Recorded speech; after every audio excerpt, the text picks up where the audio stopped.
شروع اللہ کا نام لے کر جو بڑا مہربان نہایت رحم والا ہے۔ اے پیغمبر صلی اللہ علیہ وآلہ وسلم، اپنے پروردگار عالی شان کے نام کی تسبیح کرو جس نے انسان کو بنایا، پھر اس کے اعضاء کو درست کیا، اور جس نے اس کا اندازہ ٹھہرایا، پھر اس کو رستہ بتایا، اور جس نے چارہ اگایا، پھر اس کو سیاہ رنگ کا کوڑا کر دیا۔ اے نبی صلی اللہ علیہ وآلہ وسلم، ہم تمہیں پڑھا دیں گے، پھر تم فراموش نہ کرو گے، مگر جو خدا چاہے وہ کھلی بات کو بھی جانتا ہے اور چھپی کو بھی، اور ہم تم کو آسان طریقے کی توفیق دیں گے۔ سو جہاں تک نصیحت کے نافع ہونے کی امید ہو، نصیحت کرتے رہو۔ جو خوف رکھتا ہے وہ تو نصیحت حاصل کرے گا، اور بے خوف بدبخت اس سے کترائے گا۔ جو بڑی تیز آگ میں داخل ہوگا، پھر وہاں نہ مرے گا نہ جیے گا۔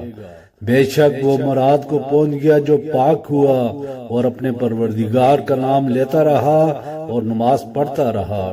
بات یہ ہے کہ تم لوگ تو دنیا کی زندگی کو ترجیح دیتے ہو، حالانکہ آخرت بہت بہتر اور ہمیشہ باقی رہنے والی ہے۔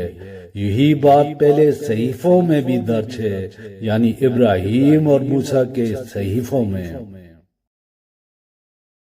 شروع اللہ کا نام لے کر جو بڑا مہربان نہایت رحم والا ہے۔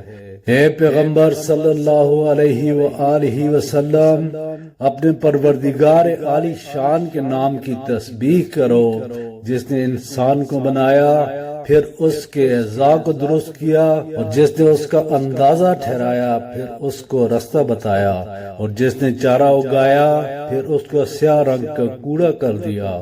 اے نبی صلی اللہ علیہ وآلہ وسلم، ہم تمہیں پڑھا دیں گے، پھر تم فراموش نہ کرو گے، مگر جو خدا چاہے وہ کھلی بات کو بھی جانتا ہے اور چھپی کو بھی، اور ہم تم کو آسان طریقے کی توفیق دیں گے۔ سو جہاں تک نصیحت کے نافع ہونے کی امید ہو، نصیحت کرتے رہو۔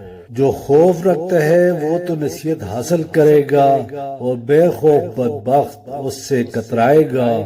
جو بڑی تیز آگ میں داخل ہوگا، پھر وہاں نہ مرے گا نہ جیے گا۔ بے شک وہ مراد کو پہنچ گیا جو پاک ہوا، اور اپنے پروردگار کا نام لیتا رہا اور نماز پڑھتا رہا۔ بات یہ ہے کہ تم لوگ تو دنیا کی زندگی کو ترجیح دیتے ہو، حالانکہ آخرت بہت بہتر اور ہمیشہ باقی رہنے والی ہے۔ یہی بات پہلے صحیفوں میں بھی درج ہے، یعنی ابراہیم اور موسیٰ کے صحیفوں میں۔